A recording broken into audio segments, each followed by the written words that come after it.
இனிமே கண்ணை மூடிட்டு கடலை எண்ணெய் வாங்கலாம். ஏன்னா மந்த்ரா கடலை எண்ணெய் இதயத்தின் தயாரிப்பு. வறுக்க பொரிக்க ஏன் எல்லா சமையலுக்கும் மந்த்ரா தான். மந்த்ரா கடலை எண்ணெய், அபார ருசி, ஆரோக்கியமான உடல் நலம். தமிழக சட்டசபை தேர்தல் தேதி விரைவில் அறிவிக்கப்பட உள்ள நிலையில் கூட்டணி கட்சிகளுடனான பேச்சுவார்த்தை, தொகுதி பங்கீடு பற்றி ஆலோசிக்க டி.ஆர். பாலு தலைமையில் குழு அமைத்து திமுக தலைமை நடவடிக்கை எடுத்துள்ளது. தற்போதைய நிலையில் திமுக கூட்டணியில் காங்கிரஸ், விசிக, மதிமுக, இந்திய மார்க்சிஸ்ட் கம்யூனிஸ்ட், மக்கள் நீதி மய்யம் உள்ளிட்ட கட்சிகள் அங்கம் வகிக்கின்றன. மேலும் சில சிறிய கட்சிகளும் திமுக கூட்டணியில் இடம்பெற்றுள்ளன. இதில் காங்கிரஸ் எம்பிக்கள், எம்எல்ஏக்கள் சிலர் தொடர்ந்து திமுகவுக்கு எதிராக பேசி வருவதால் வரும் தேர்தலில் திமுக கூட்டணியில் காங்கிரஸ் அங்கம் வகிக்குமா என்ற கேள்வி எழுந்துள்ளது.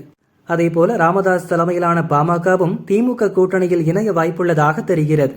தேமுதிகவும் திமுக கூட்டணியில் அதிகாரப்பூர்வமாக இணைந்துள்ளது. இந்த நிலையில் ஏற்கனவே கூட்டணியில் அங்கம் வகிக்கும் கட்சிகளுடன் சுமூக பேச்சு நடத்தவும், புதிதாக மேலும் சில கட்சிகளை கூட்டணியில் இணைக்கவும் திமுக தலைமை திட்டமிட்டுள்ளது.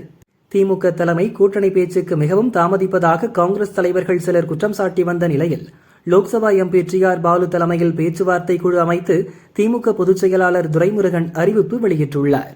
கூட்டணி கட்சிகளுடனான பேச்சுவார்த்தை குழுவின் தலைவராக டி.ஆர். பாலுவும் அக்குழுவின் உறுப்பினர்களாக கே.என். நேரு, திருச்சி சிவா, ஆர். ராசா, ஆர்.எஸ். பாரதி, ஏவா வேலு, எம்.ஆர்.கே. பன்னீர்செல்வம் உள்ளிட்டோர் இடம்பெறுவர் என திமுக தலைமை அறிவித்துள்ளது. அதிமுக, பாஜக, அன்புமணி தலைமையிலான பாமக உள்ளிட்ட கட்சிகள் ஓரணியில் உள்ள நிலையில் திமுக தலைமையிலான கூட்டணியை மேலும் வலுப்படுத்தும் வகையிலும், காங்கிரஸ் கட்சி தாவேக பக்கம் செல்லாத வகையிலும் விரைந்து பேச்சு நடத்தவும் திமுக தலைமை நடவடிக்கை எடுத்துள்ளதாக திமுக நிர்வாகிகள் கூறினர்.